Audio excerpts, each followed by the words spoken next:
নমস্কার বন্ধুরা, আপনাদের সকলকে আরো একটি গুরুত্বপূর্ণ ভিডিওতে স্বাগত জানাই। বন্ধুরা, আপনাদের আবাস যোজনা নিয়ে এই মুহূর্তে সবথেকে গুরুত্বপূর্ণ একটা আপডেট দিল আপনাদের রাজ্য সরকারের তরফ থেকে।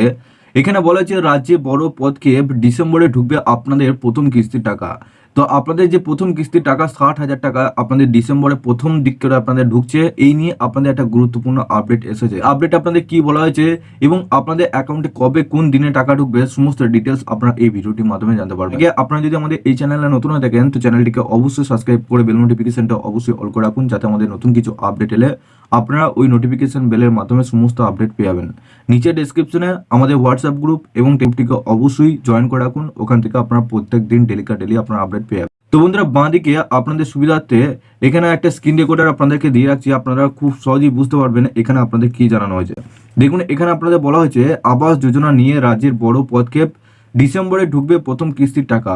এখানে আপনাদের বলা হয়েছে যে পশ্চিমবঙ্গের রাজ্য সরকার তার নিজস্ব কোষাগার থেকে অর্থ ব্যবহার করে আবাস যোজনার টাকা দেওয়ার মতো একটি গুরুত্বপূর্ণ সিদ্ধান্ত নিয়েছে।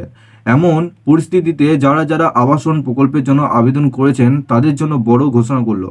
এখানে আপনাদের বলা হয়েছে, দেখুন, আবাস প্রকল্প নিয়ে বড় ঘোষণা। স্কিমের স্বাভাবিক নিয়মের অধীনে কেন্দ্রীয় সরকার তহবিলের 60% অবদান রাখার কথা, আর বাকি আপনাদের 40% রাজ্য সরকার কভার করবে। তবে গত 2 বছর ধরে কেন্দ্রীয় সরকার আবাসন প্রকল্পের জন্য টাকা দেওয়া বন্ধ করে দিয়েছে।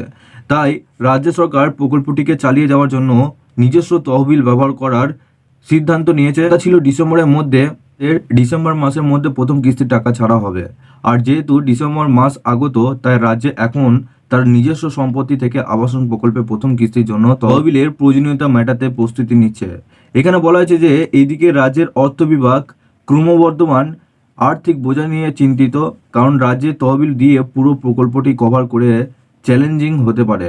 প্রথম কিস্তির অর্থ পরিশোধের জন্য পঞ্চায়েত মন্ত্রী প্রদীপ মজুমদার উল্লেখ করেছেন যে রাজ্যের 40% ভাগ ইতিমধ্যে বর্তমানে বাজেটে অন্তর্ভুক্ত করা হয়েছে।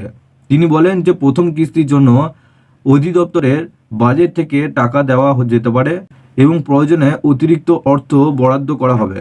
এখানে আপনাদের আরও বলা হয়েছে, কেন্দ্র সরকারের এই আবাসন প্রকল্পের জন্য 2022 সালের নভেম্বর মাসে 11 লক্ষ সুবিধাভোগীর তালিকা অনুমোদন করেছিল। প্রতিটি সুবিধাভোগী বাড়ি নির্মাণের জন্য 1.2 লাখ টাকা পাবেন, 1,20,000 টাকা আপনারা পাবেন। প্রকল্পে মোট ব্যয় অনুমান করা হয়েছে 13,200 কোটি টাকা, যেখানে 11 লাখ সুবিধাভোগীদের জন্য। এখানে কেন্দ্রীয় সরকারের 7,920 কোটি অর্থাৎ 60% অবদান রাখার কথা ছিল। রাজ্য সরকারের প্রত্যাশিত অবদান হলো 5,280 কোটি টাকা, যেটা আপনাদের 40% হচ্ছে।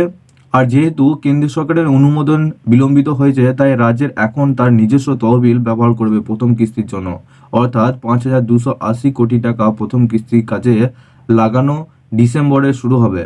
তাহলে পরবর্তী কিস্তি কিভাবে আপনাদের দেবে?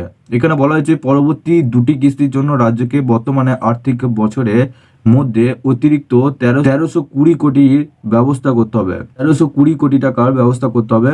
সরকার এই অতিরিক্ত অর্থ সংগ্রহের জন্য বিভিন্ন বিকল্প অনুসন্ধান করেছে, যার মধ্যে অন্যান্য সেক্টর থেকে টাকার ব্যবস্থা করা, পঞ্চায়েত অফিসে সংস্থান ব্যবহার করা বা বাজার থেকে ধার নেওয়ার ব্যাপারেও রয়েছে। তো আপনারা বুঝতে পারছেন, আপনাদের কিন্তু ডিসেম্বরে আপনাদের 20 তারিখ নাগাদ আপনাদের অ্যাকাউন্টে সমস্ত টাকা ঢুকবে। তবে আপনাদের এই টাকা আপনাদের যে কেন্দ্র সরকার থেকে 60% টাকা দিত এবং আমাদের রাজ্য সরকার থেকে 40%, আমরা রাজ্য সরকার 40% টাকা দিত, টোটাল যে আপনাদের টাকাটা হতো 1,20,000 টাকা, সেই টাকা আপনাদের অ্যাকাউন্টে পেতেন। তবে এবার কিন্তু আপনাদের কেন্দ্র সরকার থেকে যেহেতু টাকা আসেনি, সেক্ষেত্রে রাজ্য সরকার আপনাদেরকে দিচ্ছে।